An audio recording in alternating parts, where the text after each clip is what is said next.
What a fantastic night. I should have been doing this years ago.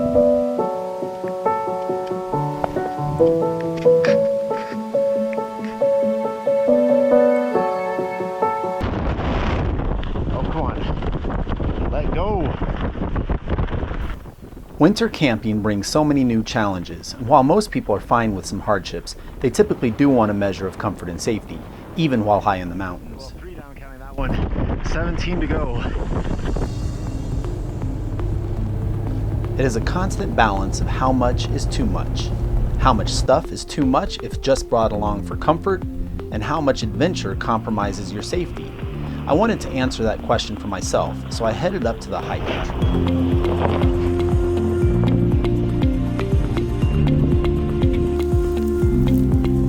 So I thought about this trip a lot, agonized over it is more like it. I wanted to do something special, different, and I knew in my gut that it had something to do with my shelter.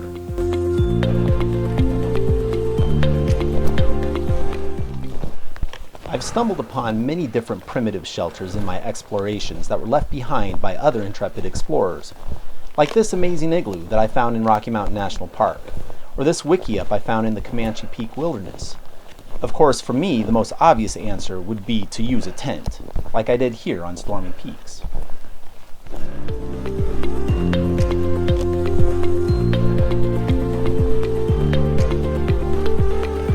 So I decided to head up to the snow on Iron Mountain at 12,000 feet, high in the Colorado Rockies. This is a place I've been before, but I'm going to do it a little differently this time. This time I am going to stay the weekend, and I didn't bring the tent. Crazy? Maybe not.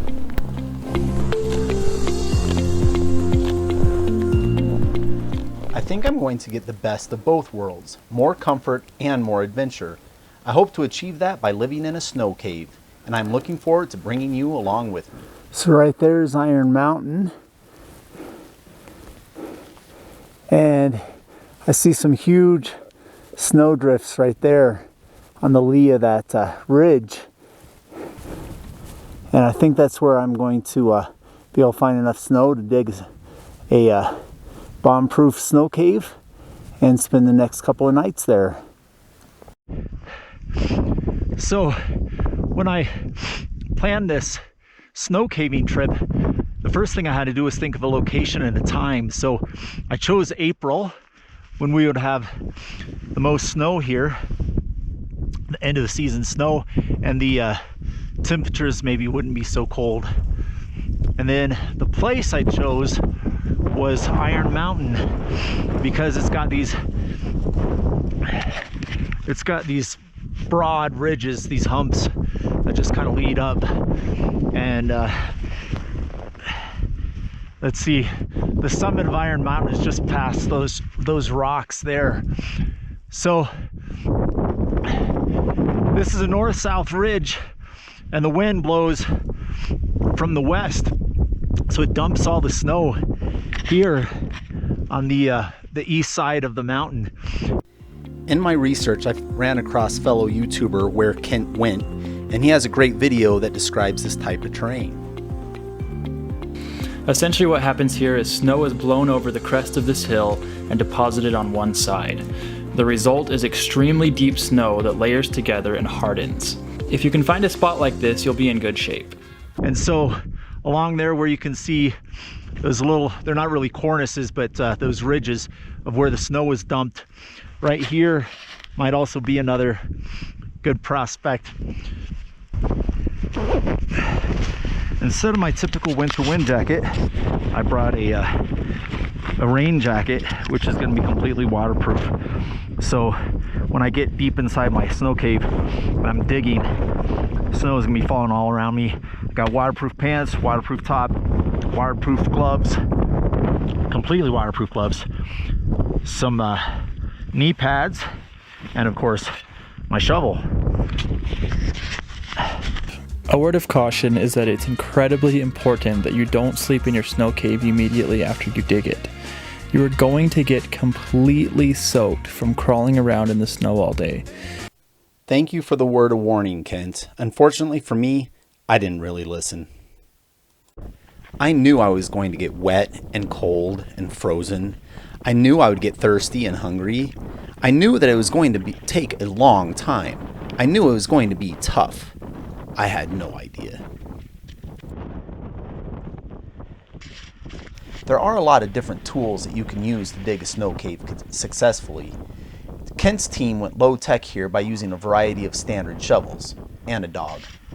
Benjamin Yang invented this high-tech cave carver, which is available on snowcarver.com. Me, I just wanted to keep it simple, lightweight, and cheap for my first time. So I did what I came to do and started digging. I didn't realize it then, but it would be 6 hours later before I'd finally stop. I was feeling pretty confident by the time I could actually get inside my cave. I had a rhythm going.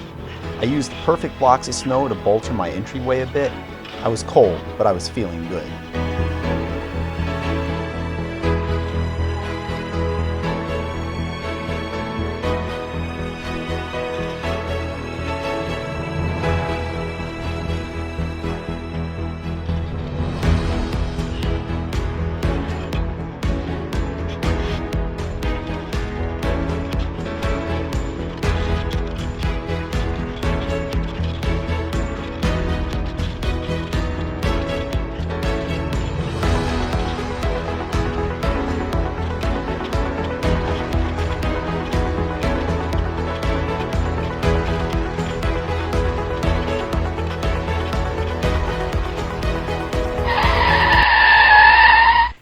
As the inside of the cave got larger, I got more and more apprehensive. It was taking a long time. The wind outside was vicious, and I was getting increasingly cold. My drinking water had frozen at this point. I tried bringing my stove into the cave to melt some snow, but I couldn't get it started. My food was inside my backpack, which had drifted over with snow. I was too tired and too eager to get the cave done to care about food or water. The longer I dug, the more invested I became in the idea that this was my only real option for shelter in this desolate place. The only thing I could do was to work harder, work faster. I was above 12,000 feet and time was ticking.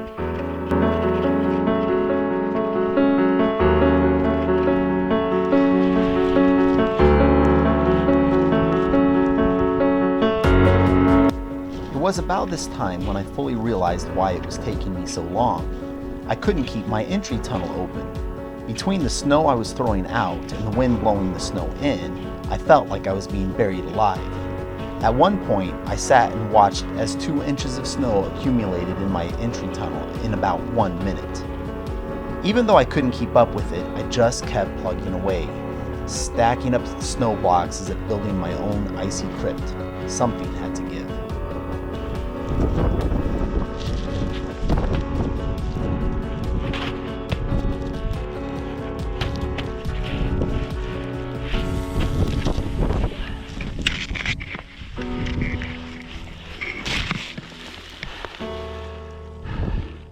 GoPro, stop recording.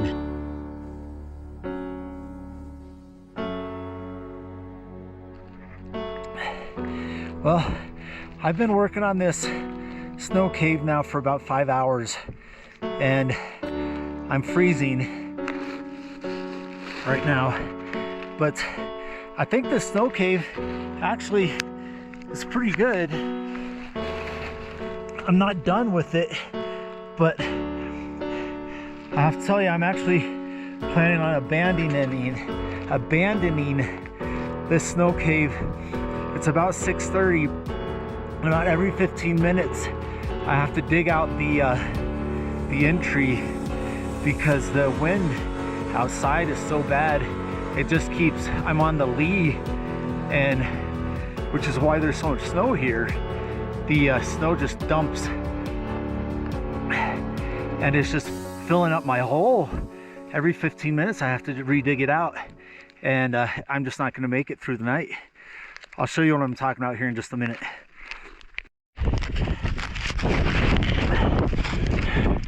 So I think I probably have about half an hour left of sun. See if I can get out of the wind and get into my bivy sack, my sleeping bag, and try to get warm. But here's the hole and it just keeps filling with snow. And I'm afraid of getting buried inside.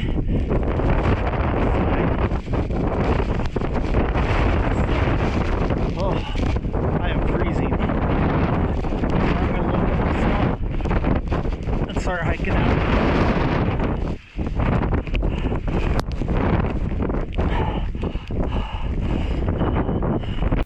My snowy paradise suddenly began to feel hostile. I had to be very careful here because I knew that a bad decision at this point could prove very dangerous. First of all, I stopped worrying about any video or photos. I was way too cold and everything was frozen anyway. My ski goggles had actually frozen solid on my head. I had burned thousands of calories from hours of effort and was nearing exhaustion. I needed to find a place to rest and to get warm, to think and to regroup. I needed shelter, and fast. So I bailed out, straight down the mountain toward the trees. I carefully picked my way down a tight ravine. I knew that there were hidden cliffs all along this section of the mountain, and I didn't want to get cliffed out. I took my time and was careful to check my thinking with each movement and each decision. At dusk, I found a level spot among the trees, set up my bivvy, relieved and exhausted.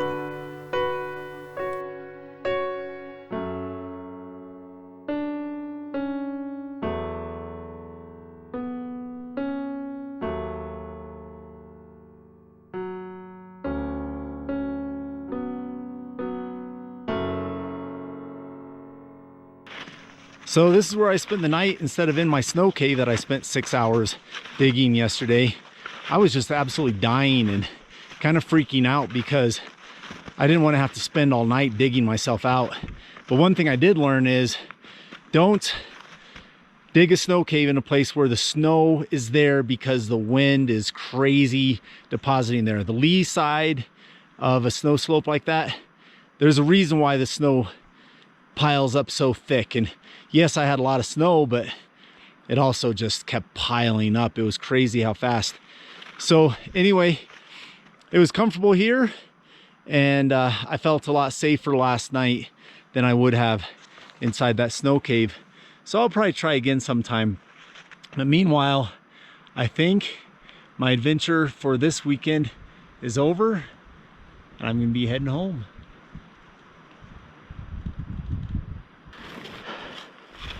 So I lied when I said I was going to go home. I'm going to try another snow cave.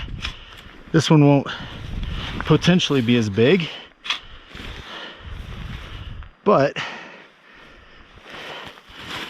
because I don't think I have as much snow as I had up there, and it's definitely a lot more powdery, so I don't know if I'm going to have any luck or not. But I'm going to pack it down with my snowshoes first and then see what happens.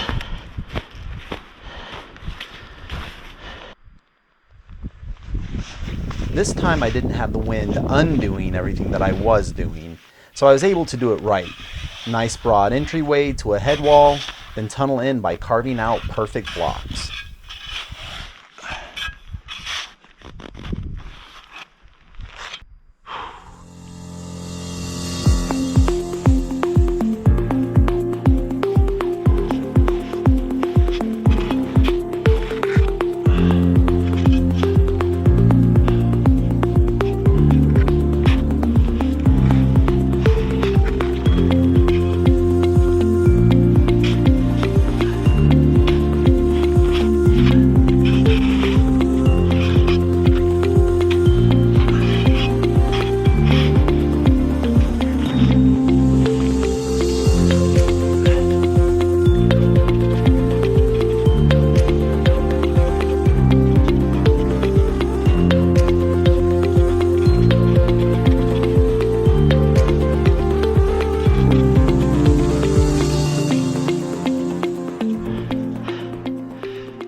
So I think I'm done with my snow cave.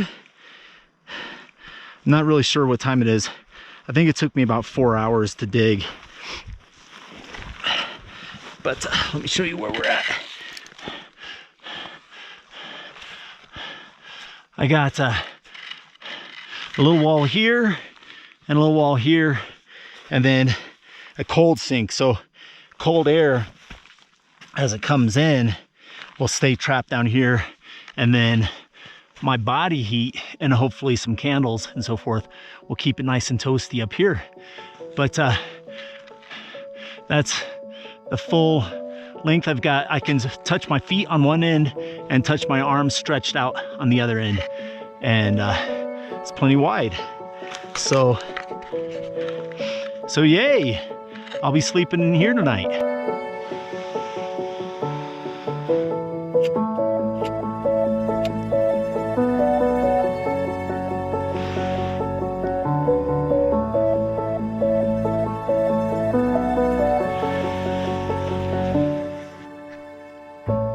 What a fantastic night.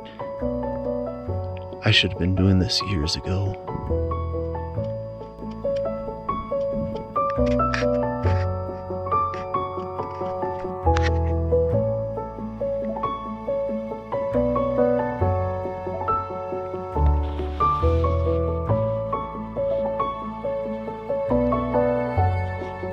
We are capable of so much more than we realize. I thought I was all done in after my first miserable experience up on the ridge. But after 2 days and 11 hours of digging in the snow, I got to experience something that very few people get to experience: the warm, inviting glow of a home created out of snow.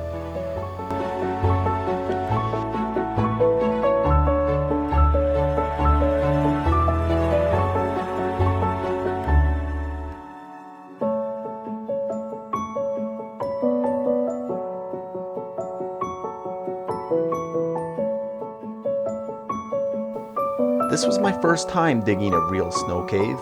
We all need to experience new things to feel alive. It makes us feel that awe and wonder of childhood. For me, being surrounded by those flickering candles was like Christmas Day.